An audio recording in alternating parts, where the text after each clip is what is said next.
ఎలా తెచ్చుకుంటారు? ఇప్పుడు కాంగ్రెస్ పార్టీకి బ్యాక్ బోన్గా ఉండే ప్రధానమే మీరు చెప్పిన అంశాలు ఎస్సీ, ఎస్టీ, బీసీ, మైనార్టీ. బీసీలు తెలుగుదేశం వైపు పాలరైజ్ అయ్యి ఉన్నప్పటికీ కూడా మైనార్టీలు, క్రిస్టియన్స్ వీళ్ళంతా ఎప్పుడు కాంగ్రెస్కి వెన్నుదన్నుగా ఉండేది. ఖచ్చితంగా 35-40% వరకు ఇంచుమించు ఆ ఓట్ బ్యాంక్ వల్లే కాంగ్రెస్ పార్టీ ఇన్ని దశాబ్దాలుగా ఆంధ్రప్రదేశ్లో రాజకీయాలు చేస్తుంది.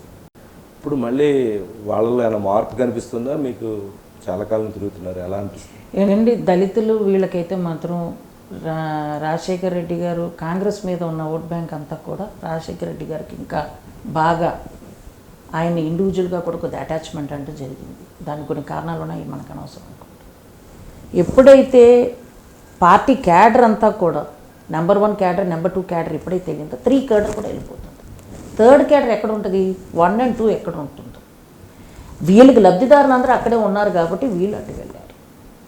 ఎప్పుడు కూడా కంచుకోటగా ఉన్న మా ఎస్సీ, ఎస్టీ, మైనారిటీ ఓటీలు అన్నీ కూడా ఆయన గంపకుత్తిగా తీసుకెళ్లారు కాబట్టి జగన్మోహన్ రెడ్డి గారు ఉంది. కానీ వాళ్ళ తండ్రి గారి పేరు ఎత్తకుండా, అనిల్ గారి యొక్క సాయం లేకుండా, చెల్లెలి యొక్క ఆశీర్వాదం లేకుండా రమ్మనండి, మీరన్నా అన్ని ఓట్లు ఎక్కడ ఉన్నాయో మేము చూస్తాము. సో వాళ్ళు మీ వైపు టర్న్ అయ్యే అవకాశాలు అని కనిపిస్తుంది. టర్న్ అయ్యే అవకాశం అయితే 100% అండి. గత సంవత్సరాల నుంచి నాకు స్వయంగా నేను కొంతమంది క్రిస్టియన్ వాళ్ళతో మాట్లాడినప్పుడు, మైనారిటీ ఇచ్చినప్పుడు, దళితుల మీద దాడి జరిగినప్పుడు కూడా జగన్మోహన్ రెడ్డి గారు చూపించిన విధానము, మహిళల మీద కూడా రాజమండ్రిలోనే ఒక అమ్మాయిని 11 మంది రేప్ చేస్తే వాసిరెడ్డి పద్మ గారు కూడా వచ్చారు. ఆ కేసును కూడా ఎందుకంటే నాకు కొంచెం మాటలు చెప్పలేము మహిళల మీద జరిగిన దాడుల మీద. 2 అత్యధిక మన దళితుల మీద జరిగిన దాడి కూడా care of east west Godavari. దీని మీద అశోక్ కుమార్ గారు పోరాడి ఉండొచ్చు, టీడీపీ వాళ్ళు పోరాడి ఉండొచ్చు. కానీ దళితులు ఇప్పటికీ మా వైపే. మైనారిటీలు అయితే గ్యారంటీ చెప్తాం సార్, మైనారిటీలో పెద్ద స్థానమే వేశారు. గతంలో ఉన్న పీసీసీ ప్రెసిడెంట్ రుద్రరాజు గారు అయితే ఏంటి, ఇంతకు ముందున్న వాళ్ళు అయినా సరే, రఘువీరారెడ్డి గారు, మైనారిటీకి కాంగ్రెస్కి ఎప్పుడు బాగుంటుందండి. ఇక బీసీకి వద్దాం. పోయినసారి ఎలక్షన్లో ఎవరికి వచ్చింది సార్ బీసీ? జగన్కే కదా, వన్ సైడ్ వెళ్ళిపోయింది. అవునా అండి? సో అలాగా ఎలాగంటారా ఉంటుందండి, ఏదో ఒక ఈక్వేషన్. ఇప్పుడైతే నేను బండగుర్తుగా చెప్పగలను, మైనారిటీ 15 to 18% ఎంతైతే ఎస్సీ, ఎస్టీ దళితులు ఉందో అదైతే అందులో అయితే మాత్రం రైట్ నౌ 9 to 11% గండు పడడానికి అవకాశం అయితే ఉంది. విభజనకు సంబంధించి చాలా హామీలు ఇచ్చింది కాంగ్రెస్ పార్టీ. విభజన చేసినప్పుడు ఆంధ్రప్రదేశ్కి ప్రత్యేక హోదా కల్పించడం, పోలవరం ప్రాజెక్ట్ని జాతీయ ప్రాజెక్ట్గా ప్రకటించి దాన్ని పూర్తి చేస్తామని చెప్పడం, రైల్వే జోన్, దుగ్గరాజపట్నం పోర్టు, ఇట్లా అనేక, ఉక్కు ఫ్యాక్టరీ ఒకటి, ఇట్లా చాలా ఇచ్చింది. మన కడప ఉక్కు ఫ్యాక్టరీ, ఇట్లా చాలా ఇచ్చింది హామీలు. అయితే దురదృష్టం కొద్దీ విభజన తర్వాత అటు తెలంగాణ ఇటు ఆంధ్రప్రదేశ్లో కోల్పోవడం, జాతీయ స్థాయిలో కూడా పార్టీ కన్వర్ట్. ఈ నేపథ్యంలో తర్వాత వచ్చిన భారతీయ జనతా పార్టీ వీటిల్లో ఏ హామీని కూడా అమలు చేయలేదు. చట్టంలో ఉన్నవి చేయలేదు, లేనివి చేయలేదు. అంటే ప్రధానమంత్రి హోదాలో మన్మోహన్ సింగ్ రాజ్యసభలో ఇచ్చిన హామీలు కూడా దిక్కులేదు, చట్టంలో ఉన్న వాటికి లేదు. మనకు తెలంగాణ నుంచి రావాల్సిన వాటాల విషయంలో కూడా మనకు వచ్చే డబ్బులు కూడా వదులుకోవాలి, ఆస్తులు కానీ ఏ విభజన జరగలేదు. నీటి వాటాలు కూడా పూర్తిగా తేలని వస్తుంది. గందరగోళం మొత్తం ఏర్పడింది. ఓ పక్క కాంగ్రెస్ నష్టపోయింది, ప్రజలు నష్టపోయారు.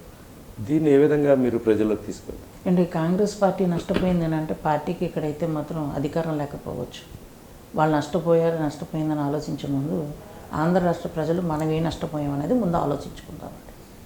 క్లియర్గా మేము చెప్పాం, విభజన ఈ రకంగా చేస్తున్నామని. అంటే ఆ రోజు లోక్సభలో కానీ రాజ్యసభలో కానీ వెంకయ్య నాయుడు గారు, ఇదే మన అరుణ్ జైట్లీ గారు కాలం ఆయన సుష్మా స్వరాజ్ వీళ్ళందరూ కూడా రాబోయే ప్రభుత్వం మాదే, మీరు విభజన చేసేయండి చాలు, మిగతా అంతా మేము అమలుపరుస్తామని చెప్పి ఆల మేఘాలలో లేని దొడ్డిదారులండి వాళ్ళే. కాదు వద్దుని చెప్పినా కూడా లేదు మీరు చెయ్యండి మేము చేస్తాం రాబోయేది అధికారం అని అప్పుడున్న పరిస్థితి, అప్పుడున్న సమయం కూడా తక్కువ ఉండడంతో మన వాళ్ళు ఫ్లోర్లో అనౌన్స్ చేయడం జరిగింది. వీళ్ళ అధికారం వచ్చిన తర్వాత కూడా ఎందుకు 2014 మేనిఫెస్టో టీడీపీ తీయండి, బీజేపీ తీయండి, మీరు మేమేం చేసామని అన్నది కాదండి. ఈరోజు ఏ వార్త ఇచ్చామన్నదే కదా.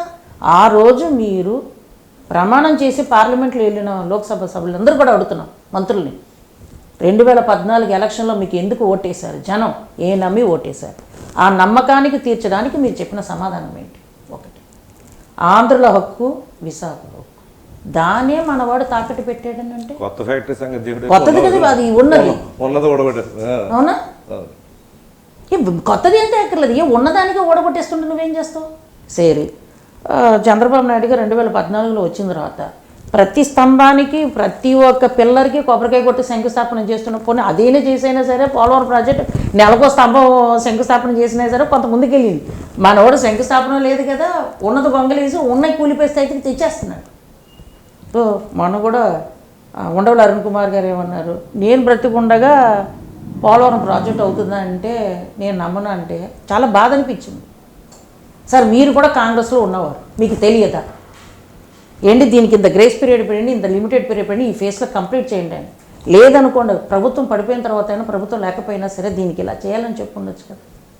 అంటే నాకు ఏంటి మన బ్రతికుండగా చూస్తామా లేదా అని మాకు ఒక అనుమానం వచ్చేసిన తర్వాత వెంటనే నేను అప్పుడు మా పెద్దవాళ్ళని అడిగానండి కాంగ్రెస్లో, భాగ్యలక్ష్మి గారు సెంట్రల్లోనూ స్టేట్లోనూ ఒకే గవర్నమెంట్ కాంగ్రెస్ వస్తేనే చేస్తుంది, ఇది కేవలం అధికారం గురించి చేసేది కాదు, ఏ లెక్కలు కూడా ఆడిటింగ్ ఇవ్వట్లేదు.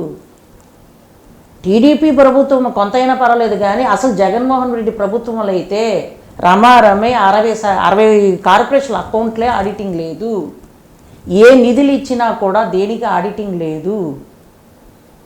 కాబట్టి కేంద్రంలోని రాష్ట్రంలోని ఒకే ప్రభుత్వం వస్తే, రెండోది వాగ్దానం చేసింది మనము, కంచుకోట ఆంధ్ర ఎప్పుడు కూడా కాంగ్రెస్కి, అలాంటిది ఈ రాష్ట్రం పాడవుతుందనంటే కాపాడగలిగింది, మానం కాపాడగలిగింది కాంగ్రెస్ పార్టీ ఒకటే. కాబట్టి ప్రజలు ఖచ్చితంగా ఎరిగొస్తారని, అందుకే షర్మిలారెడ్డి గారు కూడా, వైఎస్ఆర్ షర్మిలారెడ్డి గారు కూడా, కాంగ్రెస్ నాయకుడైన రాజశేఖర రెడ్డి గారు కూతురు షర్మిలారెడ్డి గారు కూడా ప్రతి చోట ముక్త కంఠంతో చెప్తున్నారు, అక్కడ ఇక్కడ వస్తే మొదటి సంతకం స్పెషల్ స్టేటస్ కేటగిరీ, రెండోది పోలవరం ప్రాజెక్ట్. ఇవి రెండే లేదనంటే ఆంధ్ర రాష్ట్రం అయితే మాత్రం చెప్తున్నానండి, మ్యాప్లో ఉంటుందో ఉండదో కూడా మనం చెప్పలేము. ఇదే జగన్ ప్రభుత్వం ఇంకోసారి వస్తే మాత్రం ఇప్పటికే వలసదారుల సంఖ్య ఎక్కువ. మీరు ఏ గణాంకాలైనా తీయండి, గత ప్రభుత్వం ఉన్న గణాంకాలు, ఈ రోజున రిజర్వ్ బ్యాంక్ నుంచి వచ్చిన గణాంకాలైనా తీయండి, దానికి దీనికి చూస్తే నక్కకి నాగలోకానికి ఉన్నంత తేడా. అప్పుల పేరు దేవుడు ఎరుగు, మైగ్రేషన్ ఎక్కువ, ఉద్యోగం నిమిత్తం వెళ్ళిపోయిన అబ్బాయిలు అందరూ కూడా చదువుకున్న వాళ్ళు ఎక్కువ, చదువు నిమిత్తం బయటికి వెళ్ళిపోయిన వాళ్ళు ఎక్కువ, ఉద్యోగోపాధి గురించి. రెండోది ఇక్కడే అందరూ సెటిల్ అయిన వాళ్ళు కూడా పిల్లల వంక పేరు చెప్పైనా సరే పరరాష్ట్రానికి పరదేశానికి వెళ్ళిపోయే వాళ్ళే కానీ ఈ రాష్ట్రంలో సేఫ్గా ఉన్నదనేది లేదు. ఇంకా చిన్న మన రాజమండ్రి వరకే వద్దాం. మన పెద్దవాళ్ళు ఎప్పుడో నాన్నగుడు చెప్పేవారు, అర్ధరాత్రుల్లో కూడా ఒక మహిళ నిర్భయంగా నడిచిన రోజున స్వాతంత్రం వస్తుందని. మా జగన్ గారి ప్రభుత్వంలో మగవాడు 6 దాటాక కూడా బయటికి రాలేని పరిస్థితికి వచ్చిందని అంటే అది కేవలం రాజమండ్రిలోనే.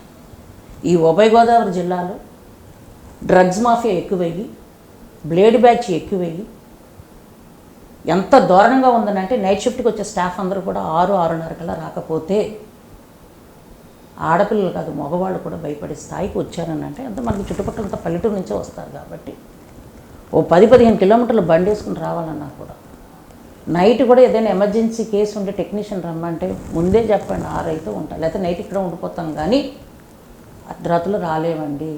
చాలామంది చైన్ స్నాచర్స్ ఉన్నారని అంటున్నారంటే ఆ ఘనత నిజంగా జగన్మోహన్ రెడ్డి గారికి ఇవ్వచ్చండి. అర్ధరాత్రిలో కూడా మగవాడు స్వచ్ఛంగా నిర్భయంగా తిరగలేని రాష్ట్రాన్ని తీసుకొచ్చినందుకు నిజంగా ఆయన సన్మానించవచ్చు. అంటే ఇప్పుడు యూపీఏ ఇప్పుడు ఇండియా కూటమి ఒకవేళ వస్తే కనుక అధికారంలోకి వస్తే కనుక స్పెషల్ స్టేటస్ అన్ని రాష్ట్రాలతో సంబంధపడిన అంశం, అది ఎట్లా ఇవ్వగలుగుతారు మీరు? స్పెషల్ ఉదయిస్తున్న సూర్యునితో ప్రభవిస్తున్న వార్తా ప్రపంచం ఈస్ట్ న్యూస్.